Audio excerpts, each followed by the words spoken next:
Hi, our presentation will start soon.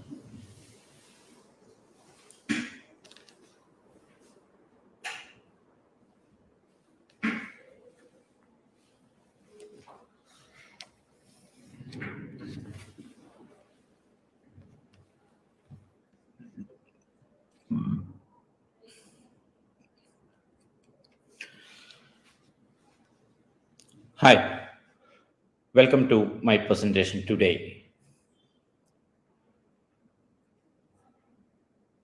Today we are talking about how to measure success of your UI. So after doing the UI design or after implementing the UI design, you are launching the product or service. Of course, we have to measure the success of UI to assess the performance of the product as well as the acceptance of the design. Earlier, we talked about how to listen to users, how to convert UX findings to UI design, how to develop UI design, how to deploy UI design, and now we are talking about how to measure success of UI design. So this is the fifth presentation in this series, and this is the last one. So initially we talk about listening, then converting, then developing, then deploying, now measuring. All these previous presentations gives a detailed step of implementing in the real life projects. You can go through my presentations and understand it clearly how a real life project will be executed using these methods. Okay, the final verdict. We call it as final verdict because this is the acceptance or this is the measurement from the market or the targeted users. They are the ultimate decision makers on the performance as well as the success of the UI. How to measure? Before that, I will give a small introduction about innovation journey. All my presentations are based on innovation journeys. So innovation journey starts from ideation, then move to sketching the concept, then designing look and feel, then rapid prototyping, evaluating MVP, then market feedback. This presentation talk about market feedback.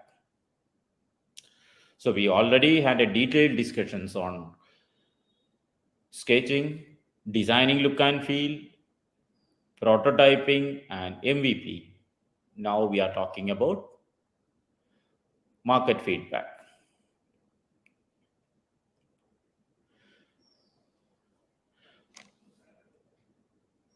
We invite your likes and comments on my presentation, and you can share this presentation to your team and colleagues, and they may have used this or this might be an interesting topic for them, and as well as they can use it in their day-to-day UI design procedure. Okay, coming back to our topic. What we are measuring. So I am presenting a standard model. This is Rogers Innovation Adoption Curve. What it means? You can see a lot of classification in it. One is innovators, then early adopters, early majority, late majority, and laggards. These are the segmentation of a society. I mean, a big community. When you look into a big community, there are some people are innovators. What it means? They will try to innovate the concept, or they will accept the new innovative ideas earlier than anyone look into that. So it's a very small percentage of the people is coming to the innovators, that is 2.5 percentage. Then early adopters. Early adopters are the people who grab the product or service in the introduction stage itself. They won't wait for market acceptance or other people's reviews, and they already take the judgment, or they take the conclude the opinion, and they grab the product or service. That's called early adopters. In most of the new products, when they launch it, you can see a long queue in front of the dealer shop. They are the early adopters. Then comes to early majority. They are the people who depends on the reviews and opinion of early adopters. They use that product or buy the product based on the reviews of the first layer of users. That is, when the early adopters makes the opinion or they give the comments after using it, early majority will look into that product. That comes to a majority or a big segment of the community, that is around 34 percentage. Then comes to late majority. They are waiting for the product to be accepted by the market. So only after early majority accepting that product and use the product, and they start, okay, that product is also good, so why can't we use it? That's called late majority. That's also 34%. So really they'll be waiting for the proof of success. So that is coming from the early majority. Then laggards. Laggards is the people who always finding the fault, and they are waiting for the next version. They say that the next version comes in, I will buy because that is better than this. Okay, when the next version comes in, they still in the same stand. Okay, there are a lot of things to be improved, so we'll buy the next version. Actually, they won't buy. That category is called laggards. So actually, it's a 16%. So when you look into any big community, you can see this is standard percentages in most of the communities. That's why we call it as the empirical model. After a lot of readings and after a lot of observations, the scientists proposed this model. So that's 2.5 percentage of innovators, and 13 percentage of early adopters, and 34 percentage of early majority, then 34% late majority, and 16% laggards. One more thing you can see here, the chasm, what it is. I already say that innovators and early adopters, they are the main or first opinion makers of the community. Then the product won't move with this category. So even though they are using that product, the product won't move to the market, and it's not moving to the break-even level or the community acceptance. There is a big gap between these adopters and early majority. Based on their testing or their reviews, the early majority start accepting that. So that's why we call it as the chasm. If you can cross this chasm, then it starts growing, your product starts growing. That is the theory behind this curve. So that's why it's called innovation adoption curve. Even though you innovate some product, if the product stands in the early adopters and innovator stage, the innovation is not accepted by the community. Only when you cross the chasm and the innovation is accepted by the early majority and late majority, then we can count the innovation as accepted to the community. That's the way we have to interpret this graph. Then the next measurement is product life cycle. This is again a graph. It's a standard model. The graph is prepared against sales and time. So when the product is introduced to community, after some time, the sales is growing. So it's actually introduction phase, then growth phase, then maturity phase, then decline phase. This is the product life cycle. There's a management theory behind it. So this life cycle will be developed against sales and time. So when you introduce the product, so it start growing slowly. When people are accepting the growth is little bit fast and it's going to the peak, then it reaches a situation that it is maturity stage. So the almost more than 50% of the targeted community, targeted users using this product, it will be reaching the majority. Then when it reaches the maturity, I'm sorry, maturity. When it reaches the maturity, it starts decline. So decline also will be take some time. And in any product or any service, this is going to happen. So when the product introduces, it starts and it's going and it's reaching the maturity, then start declining. Then it will continue like that, or little bit dip in the sales, and it will be continuing like that depending on the quality of the product. One of the thumb rules we used into is when we take more time for growth, it will be taking more time for decline. If your growth is very fast, your fall is also very fast. Okay, what a company has to do at this point when it starts declining, immediately the company has to start innovation or product extension. These are the management principles we have to follow in the product development strategies. But I am not talking about product development strategies here because this presentation is mainly for UI designs. UI design is almost work, or UI design measurement is almost close to the product measurement, but because actually user is measuring interface. When you try to measure a product, user don't know what technology we are using inside the product or what the scientific principle is following, but user know only the interface. Actually user is measuring interface.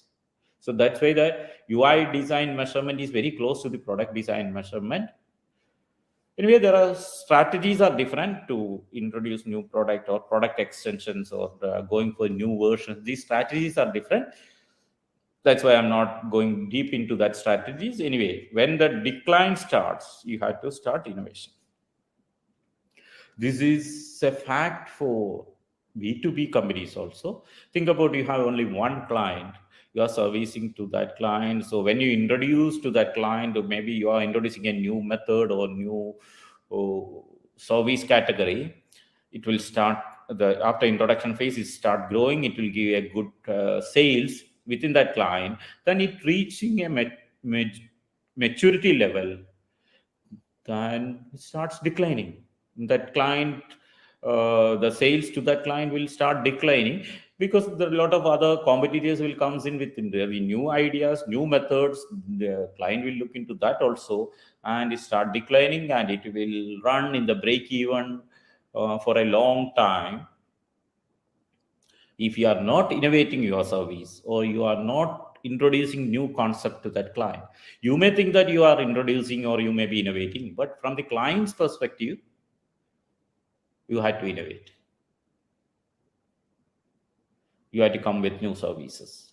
Otherwise, your business with that client will start declining, and it will withstand for a long time in a break-even point. Then later, you will be losing the interest, and you will be frustrated that your business is not growing. Then if you reach that level, it will be a full stop.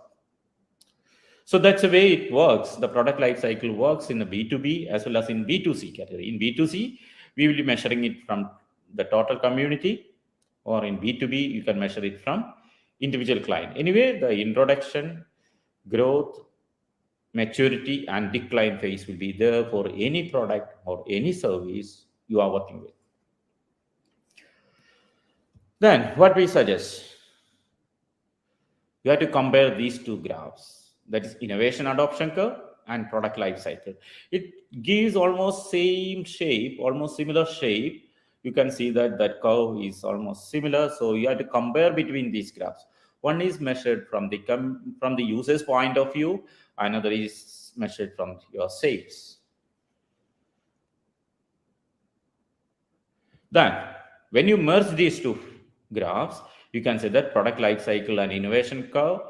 What you notice when there is a decline starts, or when the product reaches the late maturity, the decline starts. In the ideal situation, when the product reaches the late maturity, that people are depending on the market to prove what it is, or how the innovation is accepted to the market, then they start using. So almost in the middle of the late majority, the decline phase starts.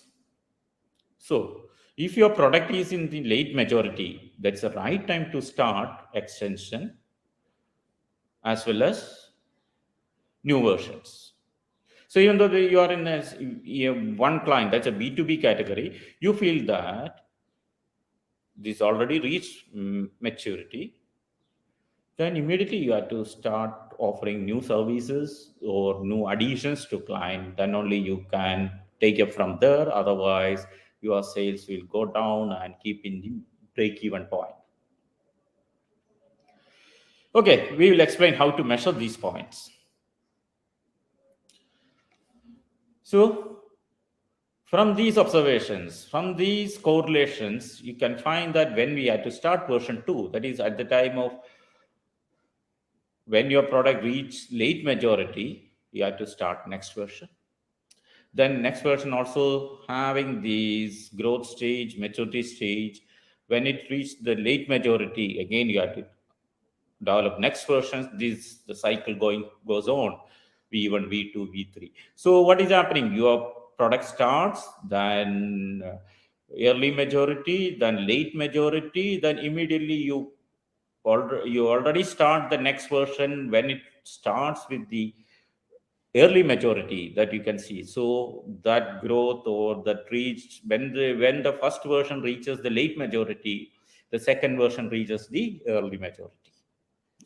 Again, when the second version reaches the late majority, the third version reaches the early majority. This is the way you have to set your cycle. This is the same thing applicable to UI design measurement also. So that means you have to change the UI design, or you have to add more to the interface. You have to redesign the interface, including new concepts and new requirements developed in the market. So that's the way V1, V2, V3 is going on. Otherwise, your product come down and it reaches a break-even point, then it comes to a full stop. Then it's the end of your business. So nobody needs that situation. So innovation or product extension is a vital part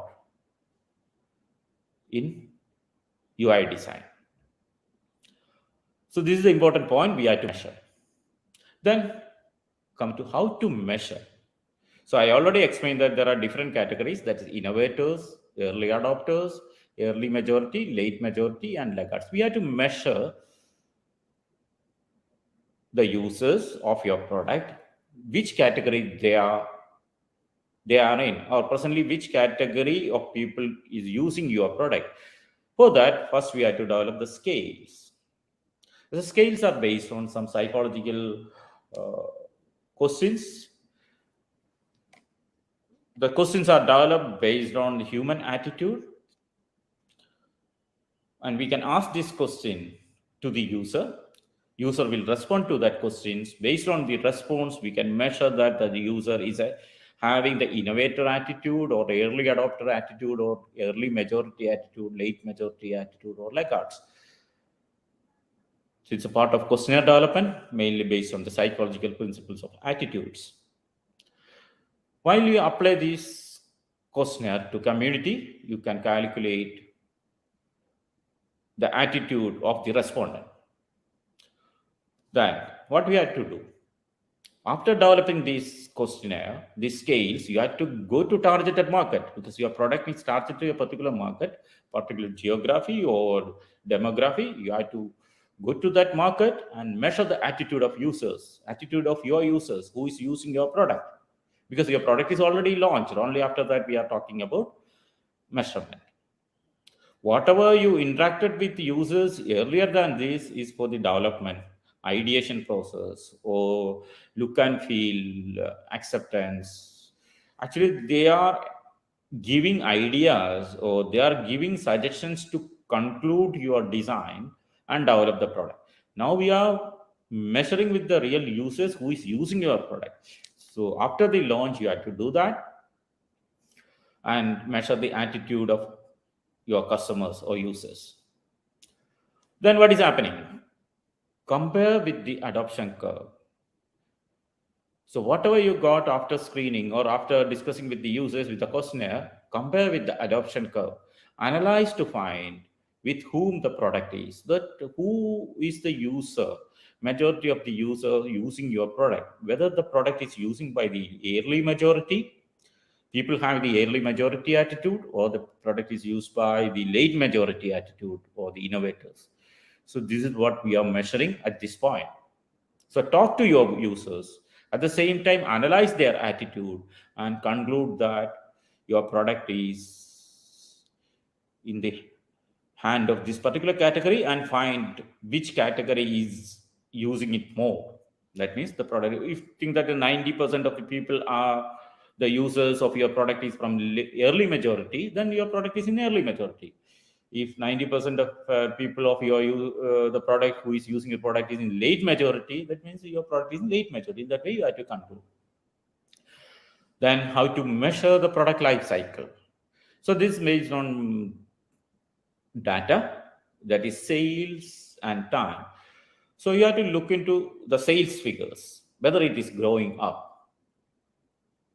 or the number of users, whether it is going up. In some cases, sales figures are not the right measurement, because if you are giving a lot of free versions, so better go for the number of users. That's also a market. So need not measure everything in the monetary basis. You can measure it in usage basis. So whether that number of users are growing in the growth stage, or this it is stagnant, that figures are stagnant, that is in the maturity stage, or figures are declining, that's in a decline stage. These things you have to measure with your sales figures or number of users continuously. It's better you have to develop a time series and measure it. Even if you are talking to a B2B company, only one client is there, you compare monthly sales figures with this particular client, whether it is standing still or it is declining month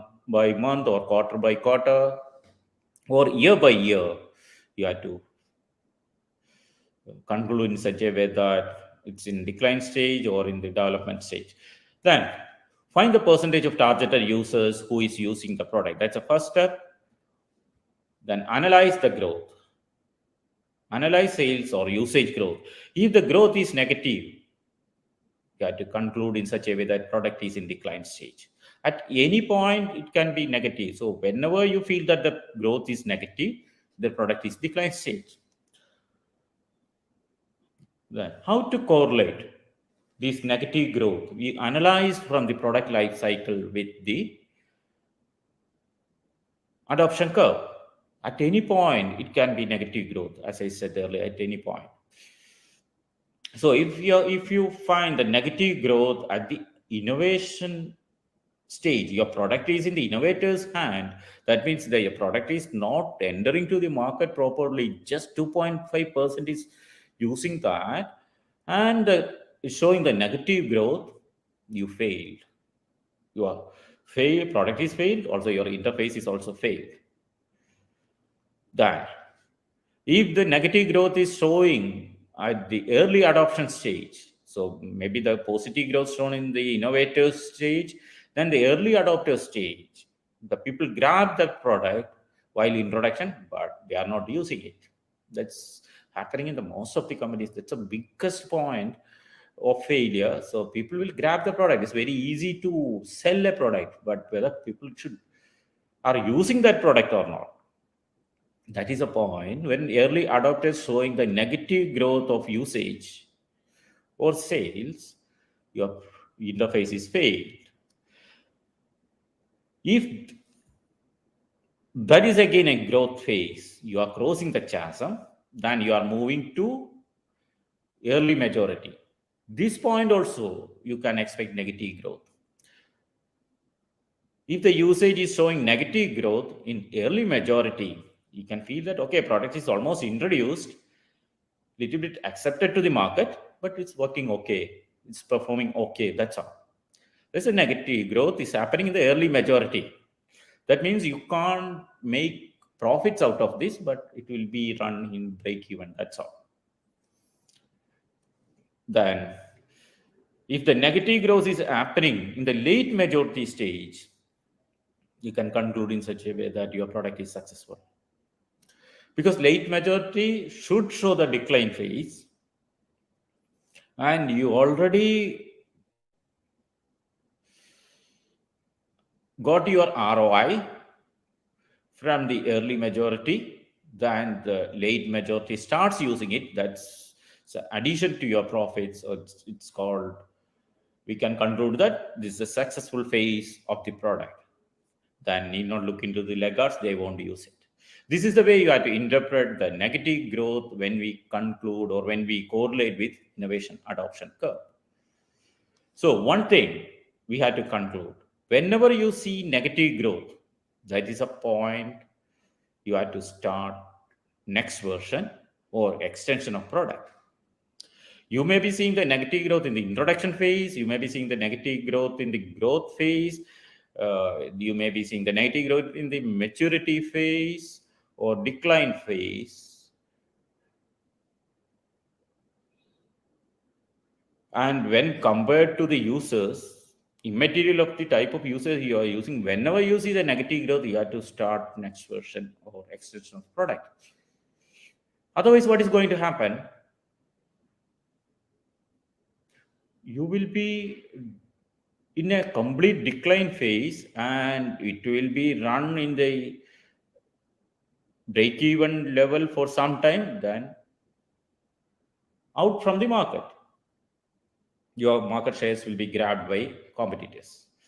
So this is one of the important points you have to think about while innovating. This is one of the important point companies fails when they, after they introduce the product. You look into that, lot of products get failed after introduction because of this point. When the early adopters use that product, and when it is not moving or not crossing the chasm and moving to early majority, to fail. You have to accept that failure, and you have to invest more or to upgrade your interface.